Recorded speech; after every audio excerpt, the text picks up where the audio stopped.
ಸಂವಿಧಾನ ಶಿಲ್ಪಿ doctor B R. Ambedkar ಅವರು ಹುಟ್ಟಿದ ಊರು ಮಹಾರಾಷ್ಟ್ರದ ರತ್ನಗಿರಿಯ ಅಂಬೇವಾಡಿ.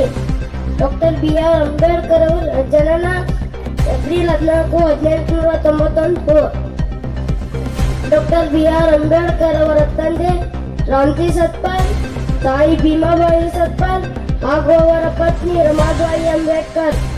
Doctor B R. ಅಂಬೇಡ್ಕರ್ ಅವರ ಪೂರ್ಣ ಹೆಸರು ಡಾಕ್ಟರ್ ಬಿ.ಆರ್. ಅಂಬೇಡ್ಕರ್ ಅವರ ಪೂರ್ಣ ಹೆಸರು doctor Ramji Ambedkar.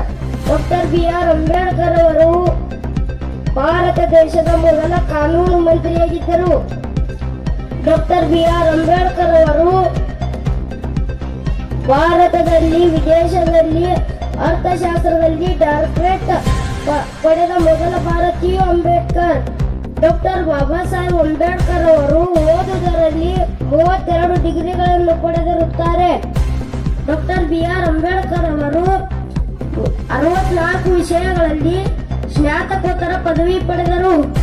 Doctor B R. Ambedkar ಅವರಿಗೆ 9 ಭಾಷೆಗಳಲ್ಲಿ ಓದಲು, ಬರೆಯಲು ಮತ್ತು ಮಾತನಾಡಲು ಬರುತ್ತಿತ್ತು.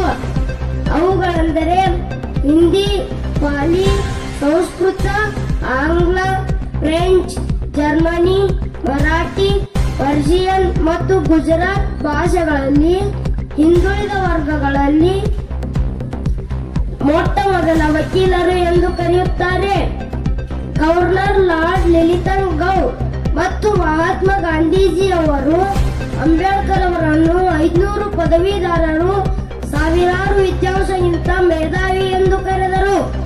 Doctor B R. ಅಂಬೇಡ್ಕರ್ ಅವರ ಪ್ರತಿಮೆಯನ್ನು ಅವರು ಬದುಕಿದ್ದಾಗಲೇ ಎಂದರೆ 1956ರಲ್ಲಿ ನಿರ್ಮಿಸಲಾಯಿತು.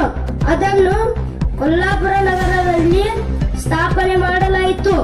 Doctor B R. ಅಂಬೇಡ್ಕರ್ ಅವರು ಡಿಸೆಂಬರ್ 6, 1956ರಲ್ಲಿ ಮರಣ ಹೊಂದಿದರು. Doctor B R. ಅಂಬೇಡ್ಕರ್ ಅವರು ಭಾರತದ ರತ್ನ ಪ್ರಶಸ್ತಿಯನ್ನು ಅವರು ಬದುಕಿದ್ದಾಗಲೇ ಎಂದರೆ 1991ರಲ್ಲಿ ಬಂದಿತು. ಎಲ್ಲರಿಗೂ ಮತ್ತೊಮ್ಮೆ ಧನ್ಯವಾದಗಳು ಮತ್ತು ಜೈ ಭೀಮ್, ಜೈ ಸಂವಿಧಾನ್. ನಾನು ನಿಮ್ಮ ಪ್ರೀತಿಯ ಕಂದ ಮಹೇಶ್ ಬಸಪ್ಪ ಮದರ್.